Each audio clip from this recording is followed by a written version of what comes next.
Hello, everyone, and welcome to New Rules, New Opportunities. Diversify your digital revenue streams. I'm Kathy Haley, co-founder and publisher of TVNewsCheck. Changes in technology and consumer privacy laws are rewriting the rules of digital advertising and marketing. Third-party identifiers, such as cookies, were phased out this week by Apple, with other providers potentially to follow. This makes it harder to serve targeted ads on the internet and smartphone apps. Broadcasters are challenged with finding new revenue to replace at least some of the programmatic ad revenue they rely on now. We're going to be talking today about how broadcasters can capitalize on these changes by creating new digital revenue streams and how their weather brands can help drive opportunities with subscription-based revenue. Here to talk with us about all this are two experts from the Weather Company, Rodney Thompson, Senior Strategist, and Ethan Dreilinger, Global Client Solutions Engineer. Rodney brings more than 30 years of product development experience to his job. He's responsible for developing digital and broadcast products that enable local TV broadcasters to engage their audiences through new media.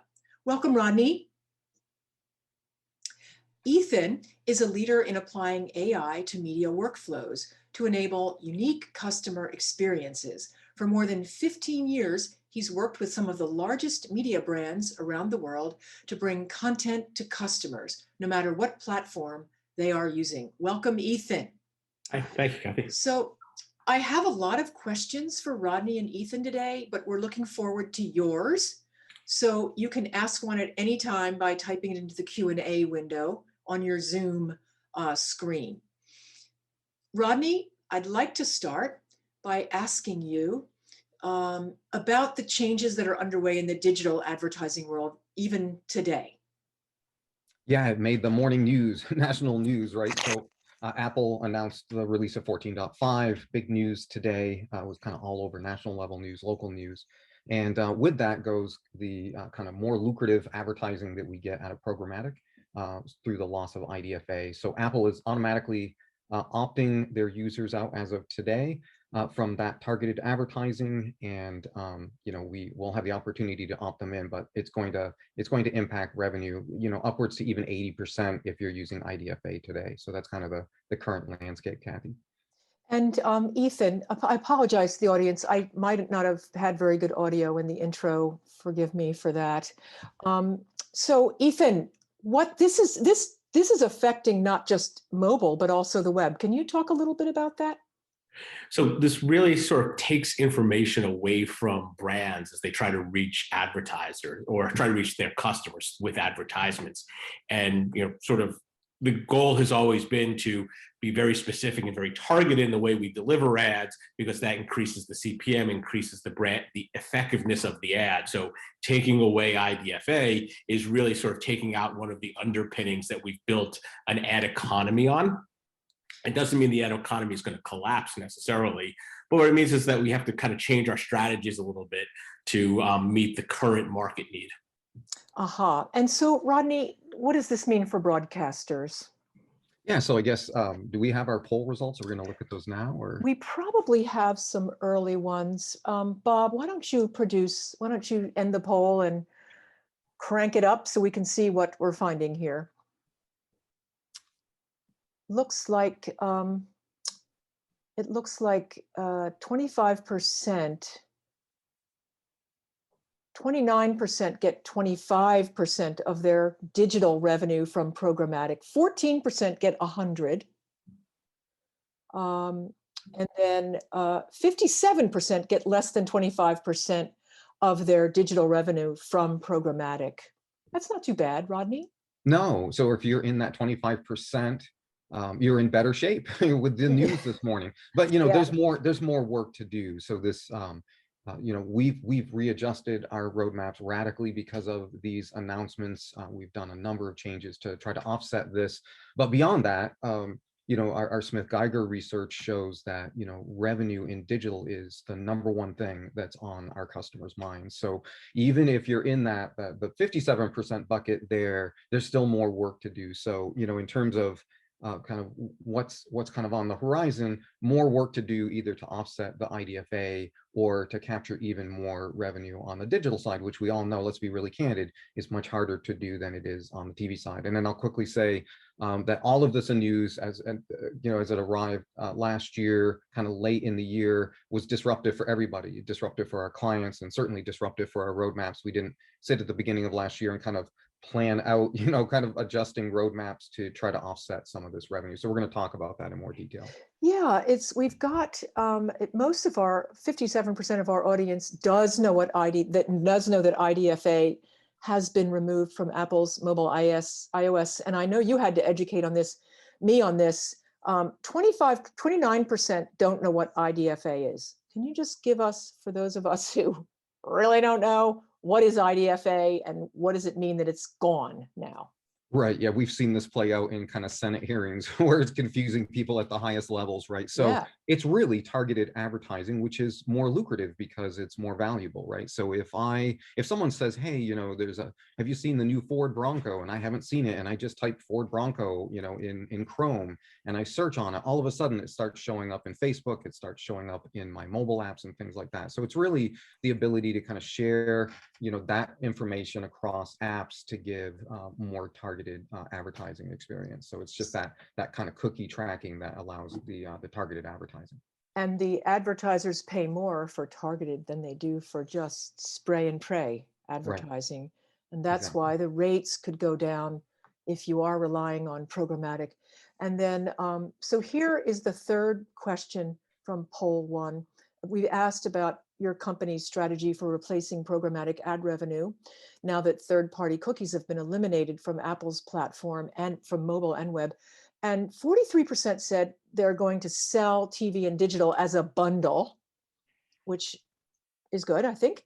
And then programmatic represents, 57% said programmatic represents little to none of the company's digital revenue. That's pretty good, I would say. It means they're selling their digital advertising direct already to advertisers. Right. Yeah. And that's certainly far more lucrative, right? IDFA was kind of a convenient crutch, right? It's more lucrative than standard programmatic, but certainly less lucrative than sponsorship and selling direct, right? Which the good news is our clients, on here that are already in that bucket. We have more work to do though, right? Because we know through the Smith-Geiger research that generating even more revenue is important. So the good news is you're starting from a higher base, and then we can build on that. So we'll continue to kind of talk about that as we go through the session today. Yeah, and I think as a publisher, subscription revenues are really cool in addition to ad revenue. And that's one of the things we're going to be talking about today. And so, Rodney, there was a story in Forbes recently that said that 78% of adults are involved in the subscription economy. They're paying for Hulu and Netflix and apps. There's also research that says the use of subscription services could grow by as much as 25% this year. Why is that an opportunity for broadcasters? Sure. So that 73% is a big number, right? There's an even bigger number, which is 78% of people are getting their weather forecast from mobile now, right? So that represents an opportunity. So there's really two stages there. First, capture more of that audience, right? And there's a lot that still needs to be done in terms of promotion and onboarding, new users to get your monthly active up. And then second of all, really make those users lucrative for you through those sponsorships and through the things that we're going to talk about today through premium subscription or even premium sponsorship. We'll be talking about that as well. Okay. And now that you mention it, the weather company just recently launched something called Max Mobile Premium, a subscription-based service. Can you tell us about that? Sure. So we really calibrated our roadmap to fit all of this in, but we had done quite a bit of research leading up to this. That's the good news. Starting about this time last year, we started doing research on the topic of subscription. And so through a lot of A/B testing, we know what features people want, and in what order and what they're willing to pay for and how much they're willing to spend on that. So these are the features that we're launching premium subscription with, right? So the number one feature that people want no ads. I know that's shocking, but that's the thing that they really want more than anything else, is they just want the weather experience without the ads. And then secondly, they want to go out further for the radar. So they want to go out beyond kind of the 6 hours all the way out to 24 hours. That tested extremely high, number 2, in terms of what users wanted. Extending out the 10-day to 15 days was the 3rd most requested thing in the A/B testing. And then safety related things like severe thunderstorms are a lot of concern. So expanding out the radius in which we're monitoring for lightning was the 4th thing, that where people were kind of looking for that. And then we're also including in the weather insight capability into the premium offering as well. And you mentioned this weather insight. What is that? Sure, it's over my shoulder right there. So Weather Insight is kind of AI driven experience that will not just give you the forecast in kind of a unique way where it gets rid of a lot of clutter and there's some real intelligence to delivering this forecast, but it's going to tell you when the weather is going to impact you. So it'll highlight impactful weather with red highlight if it's going to negatively impact you, and will highlight it in green if it's going to positively impact you. And then you can click on that and get a little call out, and it'll tell you kind of what to expect from the weather. And that's what we know, in talking to users, is that more than looking at weather data, they're looking to know when the weather is going to impact them. So Insight really kind of tackles that with kind of going above just the raw weather data. So a couple of things just real quick on that, Kathy. So it's important to note that we're looking at that user's exact location. That's really critical. And so when we're saying that the temperatures are going to be above normal, that's for your exact location. We're doing that calculation. And we're looking at where you are and what time of day and where you are in the calendar. And so that's the norm that we're comparing to. So that user is getting a really good reference for what's normal. And there's a lot of complexity in the weather algorithms that drive, how we do that highlighting, depending on whether it's going to be red or green. So it sounds like it's personalized weather, not just to my location, but to what I tend to push on. If I'm interested in radar, it's going to give me more radar. Yeah, so it does a number of other things other than just the highlighting. That's a good point. So for example, I live here in New Hampshire. Humidity is a factor 2 months of the year, right? So we will take slight things like that out of the UI experience if it doesn't help the user understand the weather, right? I don't really need to understand humidity when it's November here, right? So Yeah. if it doesn't help the user, Insight takes slight things like that away, and then it'll add those things back in when it's going to start to impact me. So July and August, I start seeing the humidity stuff come on, and not just kind of like dew point, because people don't understand that. We kind of do it in like a comfort gauge, like how you're going to feel. So that starts to appear when you're going to be impacted. So that's just one example of something that we do where we kind of change that experience based off on what's going on. Okay. I want to ask you about premium weather. Is that something that's primarily for people who are just fanatical about the weather? Who's likely to subscribe? Yeah, so it really runs the gamut, right? People are impacted by weather under all kinds of circumstances. So people that are fanatical about weather, yes, get them, right? That's an easy target. And so, but we see that runs really the full gamut of people, from people that are coaching games to parents that are kind of outdoors, and so anyone that's really got interest in weather when weather's going to impact them is a target, and definitely weather enthusiasts, right? That's kind of the easy target, but it goes much deeper than that in terms of what we see in our research. Yeah, I could see people with boats for the lightning stuff, and hikers for the lightning stuff, and kayakers, and so let me switch to a little bit of business here. If I'm a broadcaster, what's this going to cost me? How do I Yes, take advantage? I'll take that one. So in terms of premium subscription, there's no cost to our customers. So no upfront cost on that. They work with us, we get it turned on, and the marketplace is going to take some of that subscription fee, right? Apple wants their little bit of their cut, and Android wants a little bit of their cut, and then we do a rev share from there with our client. So in terms of cost, no cost. No upfront cost, no cost at all. It's just newfound revenue, and it's kind of split between the markets, us and our clients directly. I see. So it's kind of a turnkey solution. I have maybe if I have Max Mobile, or if I get Max Mobile, you turn it on and I get the premium, I get these little invitations on there to get the premium experience. Another business question, Rodney, is this going to affect my meteorology team's workload, adding this? Yeah, so it's important, right, when you're talking about newfound revenue, like, am I spending money elsewhere, right, to get this newfound revenue? So there's really no work on the part of the meteorologist once this gets turned on. So we either work with our clients to get this capability turned on, or our clients turn it on once we provision them with that. So it's a really easy kind of getting it into the marketplace. And then about the only thing that would really be put on the meteorologist is any level of promotion. They're going to be in the best position to know that, hey, the next couple of afternoons, we've got thunderstorms in the forecast. Premium really helps you with that kind of thing. But there's really no additional work put on the station level staff. So it's all the new content, the premium content, comes from the weather company. So I don't need to hire somebody. I don't need to tell my meteorologists they now have another 5 hours a week. Right. Yeah, I think you said it well. It's turnkey, right? We work with you, we get it provisioned, it's turned on, and then you're off to the next priority. Yeah. So what if I'm a broadcaster and I dive in here? What am I charging my premium members?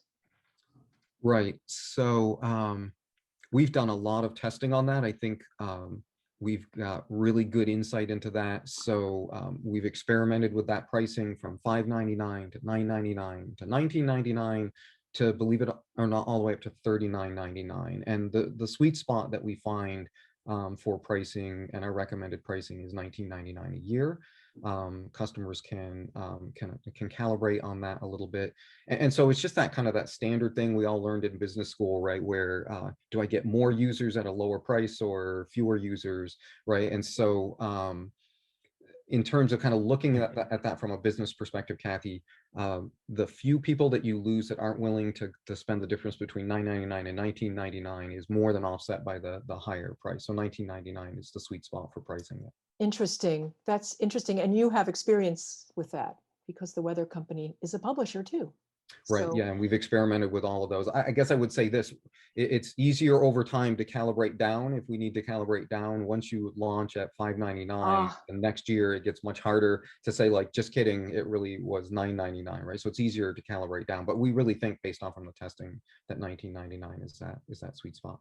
And then I guess if I'm in an area where I think they won't pay $19.99, I could call you up and say, let's price it at $12.99 or $9.99. Okay, good. Yeah. What can I expect based on experience from the weather company? What percentage of my Max Mobile, my mobile app users, are likely to upgrade to premium, Rodney?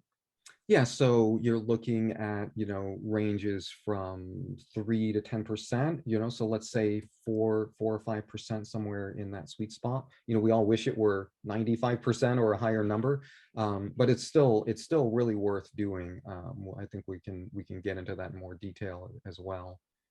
Okay, so you're saying 2 to 3% is more than they're going to be getting with programmatic. Yeah, so you can't just kind of look at that raw number, to your point. So if you look at, let's say you get 6%, there's another number you really need to factor in there, which is, maybe it's only 6% of your audience base, and our customers need to work even harder to get their active users up, because then it's a bigger number overall. But it's a 6 times factor of ROI over what you get from programmatic, even in the best of days. So it's highly lucrative even at 6%, and with advertising, we really want you to try to push north of that, but it's more than just that raw number, because it is so much more lucrative than the programmatic side of things. So it's worth doing. And it's also, as a publisher, it's recurring revenue. It's not so much, advertising is less less recession proof than subscription revenue. Right. Yeah, we've all been riding up and down that over the past year, right? And so yeah, it does make you more recession proof, because you kind of ride through those ebbs and flows. Yeah. What if my station group says, no, we're not going to do any subscriber revenue other than retransmission consent. We like being ad supported. What does that mean? I can't do anything with this? Yeah, no, and some of our clients are going to kind of stick to that, and that's fine. I think there can be a mindset that we don't want to put a paywall between our users and any weather data, and so that's perfectly fine as well. There's really two models for premium. One is subscription, which we've been talking through, where we work with you, we get this provisioned, and users subscribe, and they're getting a premium experience. The other option is that the customer buys this kind of premium capability set out from us. So it's a cash deal, and it gives you a lot more shelf space to layer in the sponsors to more than offset that. And so we see that kind of in life in general, like Spotify might run something that says, so-and-so, this candidate has bought out your afternoon's listening experience. So thank them, so vote for them. It's the same idea as that. So it gives you more shelf space. So premium sponsorship is pretty much what we've been talking about, minus the no ads. You can have kind of these strategic locations where after the 10-day, when we now give you 5 additional days of forecast, you can put an ad in there that says premium brought to you by, Haley Tire, right? And in the push notifications and things like that, in those premium locations, you can put your sponsor in there, and that's highly lucrative again. And we've got a lot of clients in here that aren't dependent on programmatic, which is good. So what this does for them is it gives them more sponsorship shelf space that's highly lucrative. Yeah. Let me just mention to the audience again, if you have any questions, there's a Q&A button on your Zoom screen. Just click on that and it'll open up a little place where you can ask questions of our speakers. So you mentioned promotion and marketing, and I want to ask you about that because broadcasters are used to broadcasting, like driving a lot of tune in, but not necessarily driving subscriptions. But before we get to that, let's talk about poll number 2.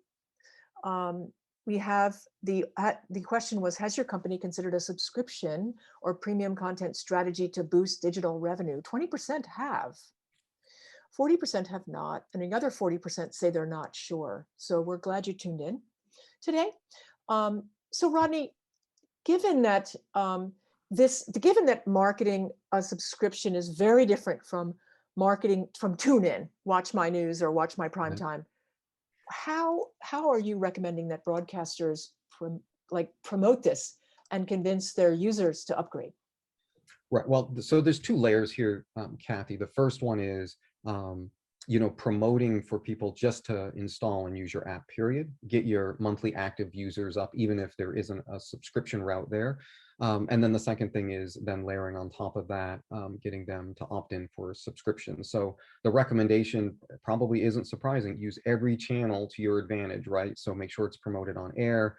Make sure that your weather team is getting it promoted kind of at the right times in social media. I think every one of our clients is putting a lot of work into the social media channels and getting very little monetization from that, right? So use those social media channels, all of your digital channels, your TV channels, and especially leverage the social media channels and start to leverage all of that good content you put in there. So, it can't just be an ad that you're putting into Facebook.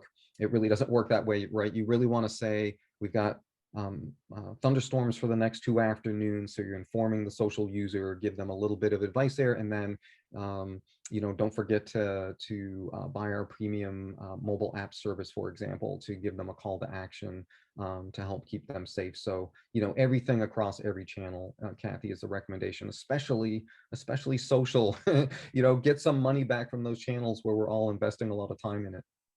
Yeah, and use your on air. It's a very big megaphone. Yeah. And I know Ethan's been very quiet. We're going to bother him now. Built-in marketing and promotional. This is the Max Mobile Premium or Max Mobile.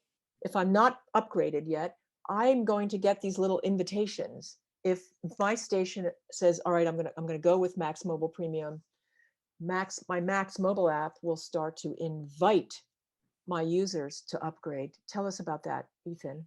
And again, this is something that we've learned from weather.com and the subscription model that we have there is that the best way to incent people to go into those premium sections is to make it available to them when they're in the app experience. So, to Rodney's point, the first thing we want to do is grow that audience. Because if you're talking, even up to 6 or 7% of the audience, right? 6 and 7% of 100,000 is way more than 6 or 7% of 1,000, right? So we grow that audience, and to grow the audience, we kind of move into the direction of sort of what's on the screen here now, which is our version of dynamic creative optimization, or DCO for people in the ad tech and marketing business. And this is really an AI-driven approach to it. So if anyone has done a DCO campaign, the best way to think about it is sort of creating a bunch of rules in an Excel spreadsheet. So if this happens, then run this ad. If this happens, then run this ad. And it becomes very reactive, because each week you go back and kind of figure out which ads worked, which ads didn't work, drop some creative, add some new creative, create some new rules, and then try again for another week. Kind of what we do is we take a more predictive approach where we give our AI engine, Watson, headlines, background elements, and calls to action. So in this case, 3 by 3 by 3. The AI puts together the actual creative and then targets people based on what they do. So if you jump ahead here, Gates, I think you're running this, right? We start to segment the audience some. And in that segmentation, you get great insight into your audience. And then we're able to deliver the ads that work, again, because it's the right ad to the right person at the right time to get them to take an action. In this case, we want people to download the app, because once they're in the app, we think 6 or 7% of them are going to then subscribe to premium. Those premium subscribers are worth a lot more money than just the people who've downloaded the app. But by the way, if we increase the number of people who've just downloaded your app, you're making more money anyway. And these great insights really do kind of help you out in terms of understanding what your audience does and how they interact with your app. So if you go ahead here, Gates, you'll see that you can start to get into message resonance. It helps you sort of inform some future campaigns around marketing, not just in weather necessarily, but in whatever you're doing, and even extend that capability to some of your key sponsors. So, if you have a sponsorship model for your digital platforms, Haley's Tires, will pick on them because I get the feeling they sell tires in New Hampshire, because all of our New Hampshire guys always pick on them. You're able to then start to target the people who, we know you just bought a car, so you may need tires, or you haven't bought a car in 5 years, you need tires, that kind of thing, and really start to drive those insights to them. And as the insights into people start to go away, right? So IDFA, for instance, right? So less about the user, you're kind of more tied to location-based tools, such as our ad Accelerator, which takes location and makes it available to people and gives you the opportunity to really target people based on weather conditions, which we know, location, which we know, operating system, which we know. So you really start to understand different levels of people beyond what you're getting from a third party today. Interesting. It says heavy up in southern states too. Right, and this was a national campaign that we ran for our Storm Radar app. And the nice thing about this performance is that we almost 3x'd downloads once we started this campaign, from where we started to kind of once we ran the campaign. And again, if you go back to that model, if 6% of those people are going to take your subscription as well, right? You've just 3x'd your audience for subscription. That's almost 3x'ing the number of people who will then go and subscribe to your app to you, so you have that recurring revenue coming in. Do you know, Ethan, if this tripled your subscriber upgrades? Do you know this tripled app downloads? I want to be clear, right? Not app, not premium subscription, upgrades. right? Okay. App downloads. And that's interesting. How do you? So, because that leads to my next question: How do I go beyond my mobile audience in trying to increase my my upgrades or my subscriptions? This can help me do that?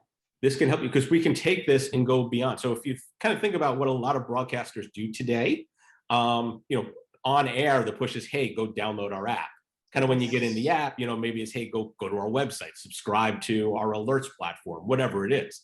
We can then take these ads and go beyond that, right? Go into social channels, go into other news sources within your market, perhaps that don't have weather, that aren't your competitors in that space. We can even use a little bit of weather.com space in your market to help drive users to your app, right? And so again, it's about delivering that message properly formatted to make the conversion, in this case, just to download the application. And then from there, once in the application, curiosity sort of takes over a little bit and says, I really want to know the 24-hour radar because I'm planning to go biking tomorrow and I want to know the best window for me to do that. 24-hour radar will tell me that.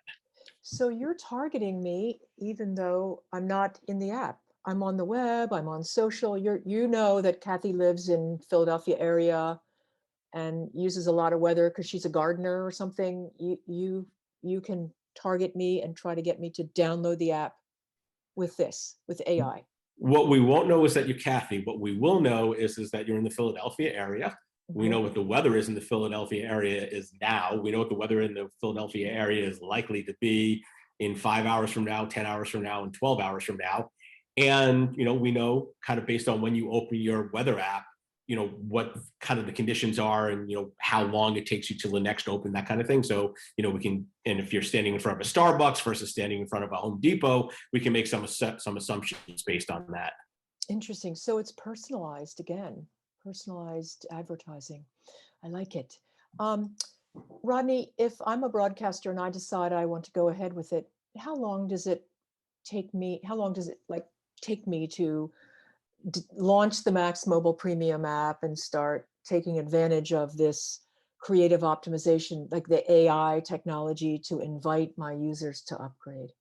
How long? Right. So, you probably really want to be thoughtful about making sure you have a good launch plan for this, because as Ethan pointed out, with the ad accelerator, he's really doing two things. He's growing your overall audience. Smith Geiger, we know two things that are high priorities for all of our clients is making more money in digital and then growing the digital audience. So part of what Ethan really talked about there was just really getting to the root of that, really increasing your monthly active users.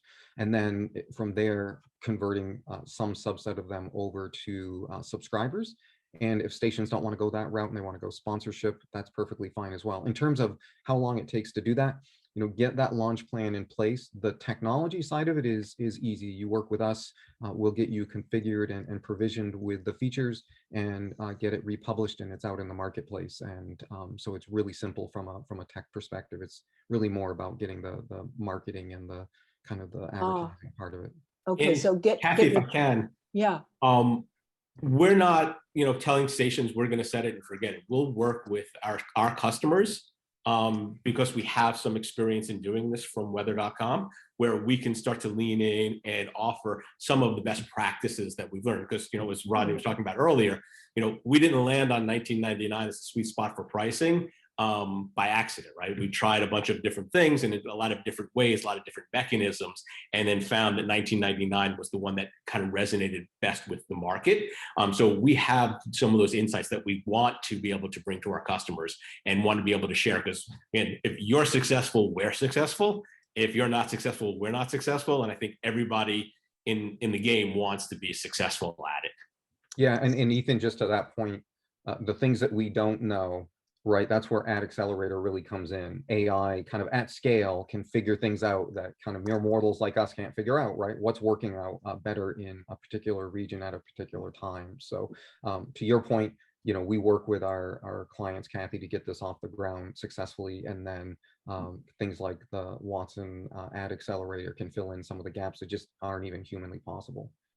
So there's the plan. You mentioned we need a launch plan. You work with your clients to, is that like, does it take a couple of weeks or a month to draft? Like that involves, how am I going to promote it? How long does that usually take? Yeah, look, you don't have to serialize that work either, right? You can work with us. We can get you provisioned for subscription get it out there and you catch anybody that you can, and then come Ah. along by trying to grow your monthly active users and really getting some campaigns to grow that. I would say, do it in kind of whatever order, and I think the turnaround is really fast. Now, in terms of turning this on for premium sponsorship, same thing, right? Go get the features turned on. Some of your sponsors that are already in your app will probably be interested in the new shelf space, but kind of get it turned on and then start filling some of those slots so that that your users start to see that benefit. And turning it on doesn't take all that long. It's Correct. technically. And then Ethan, does the AI powered advertising, does that start right away? That takes a little longer. That takes a couple of weeks to sort of get together, just in terms of creative and understanding the brand rules around logos and stuff along those lines. So we don't, go outside of what your safe guardrails are around your brand. But once that's going, then the AI sort of takes over and runs the campaign, for whatever period of time, to reach, 5, 10, 15 million impressions. And by that point in time, we should have a pretty good handle on who the users are, where they are within your DMA, and more importantly, which ads are effective in those areas, and we can continue to target those ads. And then you get all of that creative at the end as well. So this way, which ads work. So if you want to relaunch a campaign or something like that, you can use a targeted ad, that kind of a thing, because we have a couple of other tools that then help you with targeting people on geo without, all of the bells and whistles sitting behind it as well. So there's a lot of different ways to scale this up and then to keep the engine running so you can continue to grow that audience. So, yeah, just to add to that real quick, Ethan, we really didn't talk about this, but at Accelerator, in terms of the Smith-Geiger research, we know, right, and it makes sense to us that our clients, it's a huge priority to grow digital audience. So most of our clients have, a station level news app and a station level weather app. We've been really focused on using this for the weather. But if your number one objective is growing your digital audience or growing your digital revenue, this really scales out, across the spectrum of that portfolio, right? So use it at Accelerator, not just on the weather side, but you can use it to promote your news app to get more active users there as well. really? So if I have a news app that I created for my station group, I can rent Ad Accelerator from the weather company? Absolutely. And not only can you do that, you can take your best sponsor, put his ad in there, and have that tied to your app and app downloads, right? So there's a lot of different ways to go about this. That at the end of the day, it's about driving revenue and monetization through increased audience. But then the tools also help you increase the value of your ad placements as well. Interesting. And then the ads come from my demand side platform. Is that like, it's not some ad server? I can use something I'm already using to serve the ads? An ad tag in your own DSP. That's that makes it easy. I'm always worried about adding new ad servers. I want one. Nope, one ad server. It's just a tag, and it's set up to be that simple and that ubiquitous. So this way, it's easy to extend. So you can do web and mobile at the same time. You can do web, mobile, and connected TV at the same time, assuming you're using the same DSP, or you can set up a separate connected TV version even as well, with just a different set of tags. Okay, good. All right, I'm going to keep asking you questions if the audience can always chime in. So we talked earlier about premium features like 15-day forecast, 24-hour future radar, lack of advertising. That saddens me as a publisher. I love advertising. And 30-mile lightning alerts. Are there plans to add more premium features over time? Sure. So that's our baseline set of capabilities that we have right now. The mobile team's already working on expanding out the hourly, which will be part of the premium offering in an upcoming release. And then we have a number of things that we're ideating on that will bring additional premium features that will kind of really make it compelling to go this route for subscribers, right? The people that are on the fence. I would say what you'll see from us over time is that, we get these premium features and we keep adding to these premium features. And then over time, some of that comes down under the premium wire, and all users benefit from that. So we innovate up here, and some of that will end up trickling down over time for all users as well. Well, that could be nice. So are there some, we mentioned earlier when we had one of our slides up that southern markets would get maybe more advertising. Are there certain markets that need weather much more and are likely to generate more subscriptions to premium? Do you have any experience on that? I think every market has unique kind of weather going on in it. Being the New York guy that I am, it's always easier for me to talk about New York. So I'm sitting here in the city on a gorgeous spring day. I know out on the east end of Long Island, some folks are out in the Hamptons this week, and they're telling me it's windy and cold out there, in upstate and, Westchester into Rockland County and that type of area, it's kind of the same weather as here. So you get that big dispersal across a geo, even within a single DMA. And it's really those pockets of weather that we're trying to address, because I'm going to make a decision about a bike ride later tonight based on the weather here, not necessarily the weather out in the Hamptons or the weather up in Westchester. So I'm going to want to know that, right? So anything that I have available to me that gives me, what the right window is for me to go head out, that's what I'm interested in. And that's the same, wherever you are. So in Wisconsin, maybe it's going out on the lake or camping this weekend. In Minnesota, it's probably going to the lake, that kind of thing. So it's what that forecast is going to be for what your plans are and what you want to be. So we think it can be a little bit ubiquitous across the markets, because it's really about targeting the micro geos in the markets. Yeah, it's I interesting. would say, I was Sorry, going to add to that, Kathy, real quick. But I would layer on top of that, severe and bad weather is go time for growing your digital audience, right? Those are the opportunities that you have. So our most successful clients in terms of monthly active users, they have marketing stuff ready to go for severe weather, and leading up to those events, they're using that to promote these additional digital channels that are going to help those users. And that's where you grow your monthly active users, like in these really big bursts, and use all channels to do that, especially your social channels that you're probably not monetizing well today. Severe weather is go time for growing monthly active digital users. So that's And the really nice thing about that severe weather, right, is then you're able to, if you're able to show utility to your app, right, with some of these premium features they'll stick around, right? It's not just, hey, the hurricane's coming in, I need to know, 3 days before to 2 days after what's going on with the storm, and then I'm good for until the next storm. If I can show utility on a day-to-day basis, that's what we're striving for. So it's interesting to think about that. If I'm a Max Mobile Premium subscriber, what do I get that's extra during severe weather? Do I get alerts? What do I get? I'm a premium now. Right, I guess it's definitely worth pointing out that anything that is like severe and life critical, we don't put it behind a paywall. It's just generally our philosophy in terms of alerting. But in terms of bad and severe weather, looking out further in the radar is always useful, and then giving a lot of insight into kind of what the 15-day forecast looks like. And then beyond that, from a safety perspective, we do look at a much larger region for lightning safety. So that is one place where, especially in convective weather and in the South, like what you spoke about, those kinds of events are much more common than they are here in New Hampshire. So that's kind of the one thing where we really expand out the safety to the next level is going out for the wider radius for lightning. Yeah, I like that idea of keeping the alerting for severe weather broad. That makes a lot of sense, I think, for broadcasters too. If I'm a broadcaster now, and I've upgraded, I've gone with Max Mobile Premium, and I have a celebrity meteorologist or two who want to produce short videos or other content for premium. Can I do that? And like, how do those meteorologists do that?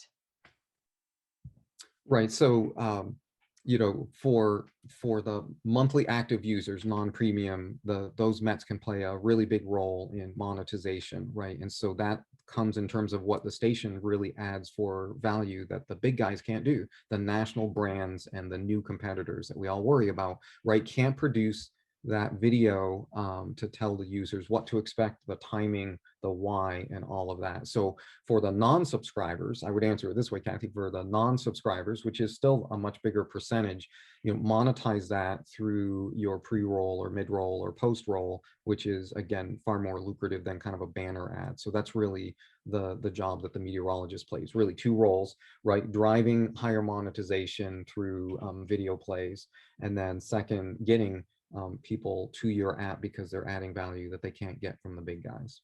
But so can any of this content that they produce, can they, like if they think of a premium kind of a little feature that they want to do once a week, or can they do that? Can it appear just on the premium side? Well, that's certainly in our ideation stuff that we're talking about. There is Okay. value there that we can over time continue to put behind the paywall. And I would encourage our clients to reach out and talk to us about additional premium things where we can really bring that value from the Met perspective. For example, we know through all of the deep research that there's a desire to get climate information, and they really want to get that from someone that they trust, like a meteorologist. So there are some things that are kind of in our long-term thinking along those lines, Kathy. Right now, there's nothing kind of behind the paywall for premium Okay. at that Um, level. okay, that's fair. I want to think about promotional materials. Does the weather company provide any promotional materials to the stations that subscribe to, that they've upgraded to Max Mobile Premium now? Do they get anything from you? Like Ethan mentioned, the ads that work really well in app, he can provide them elsewhere. Are they going to receive promotional materials from the weather company, sort of on a co-op thing? Well, so we do have our best practices that we happily share, Okay. which has some value associated to it. You can argue about what the value is to that. But beyond that, right, if you were to do, say, an ad accelerator campaign or two, it's, and there's a lot of different variables that go into it, but we can make some weather.com inventory available in your market, to reach an audience, a weather audience that may not be in your app or on your site, to drive them into your app or site. We're happy to do that with our customers. Okay. Beyond that, right, we have some other ideas again that are in, that ideation stage, where we can drive some additional value around some unique ad opportunities and stuff like that, that we're certainly happy to work with any station or group on. But I think that's a little bit kind of on a one-off kind of a deal, because what's going to work for group X may not work for group Y. So we don't want to just say, hey, here's what you're going to get. You're kind of stuck in this box if that box doesn't work for you. No, it seems like the kind of thing you could promote as during your newscast, the way they do now. It's like, go check our news on mobile, the web, TV, streaming now. So it seems almost like it's organic. They can do it, but sometimes really beautiful graphics and things like that they could incorporate into their ads. Even a billboard could. It seems to me some of those come from providers. What about, doesn't the Max Mobile Premium arrangement ask the broadcaster to provide a certain level of promotion, Rodney? Yeah, Is so that there's, part of the deal? right. Yeah, and there's native spots, to kind of put inline promotions. And a lot of our clients, I think my phone has probably about 60 weather apps installed on it, and I'm looking at a lot of our clients and they're not even filling every ad spot. So, even having a fallback for premium now, never get into a scenario where you're not serving an ad where there's an ad spot, and then work with us on the placement of that in app, to Ethan's earlier point, because that's one of the best places to be advertising. And Kathy, kind of to your kind of holistic question there, we don't turn this on and kind of walk away. So if we're noticing a trend maybe 90 days down the line where your conversion rate isn't where it should be, there's an engagement that comes from our side, because we need you to be successful in the things that you're getting from us. So we monitor that. Anything in terms of videos you're producing or monthly active users is low for your market, or your opt-in rate for subscribers isn't where it needs to be. We look at those analytics across our stations and station groups and identify challenges and re-engage with the clients to help them with those situations. All right, a partnership. I like it. Well, I want to ask you a closing question that we really didn't talk about in advance. I hope you don't mind. I'm just wondering where you see this premium weather as a subscription opportunity in say 5 years. What does it look like, Rodney?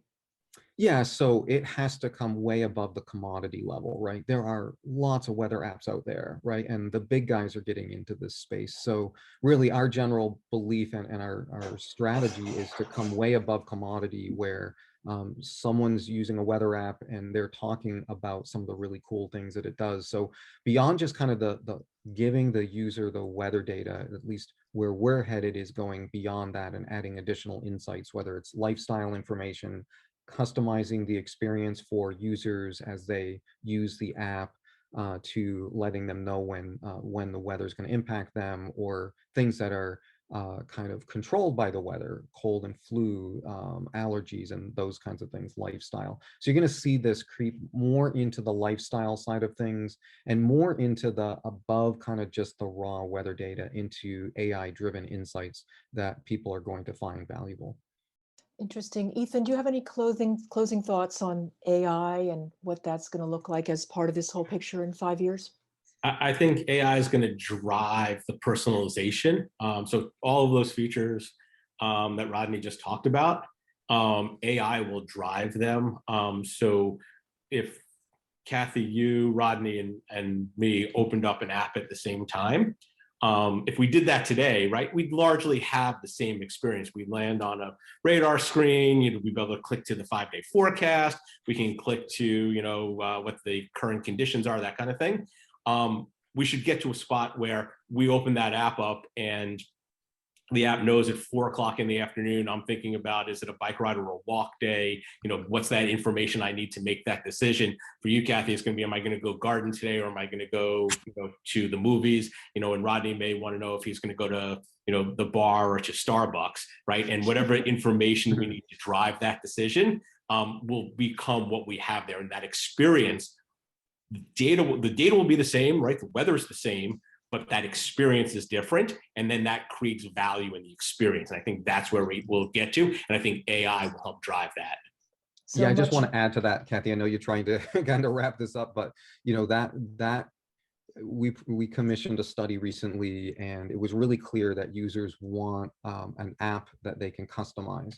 That's what they're saying. But in reality, we know, because we look at how they use the weather app, and very few people are going in and toggling weather layers, for example. So they're saying they want to have the ability to customize the app, but what we really know is they want a customized experience without having to do all of that work, because we know how people navigate through our apps and what they do and don't do. So they really don't want to do the customizing. And so AI, to Ethan's point, is going to come in and give them that customized experience in a way that's predictable and subtle, that they're not even really noticing that, but is doing that customization work for them. Yeah, it's really interesting to think about personalization as the future of this, because that's what you're saying, kind of, in a way. It's personalization. So we do need to wrap up. I want to thank the weather company's Rodney Thompson, Senior Strategist, and Ethan Dreilinger, Global Client Solutions Engineer. TVNewsCheck will be back with another digitally oriented webinar on June 24th. It's called Digital Leaders on New Frontiers. This is an editorial webinar, a working lunch webinar, and the weather company is going to be a sponsor for that. So we'll be emailing you probably in the morning with a link, a follow-up link with an email with the link to the video for today, including these slides. So thanks again to everyone, and see you next time. Thanks, everyone. Bye-bye.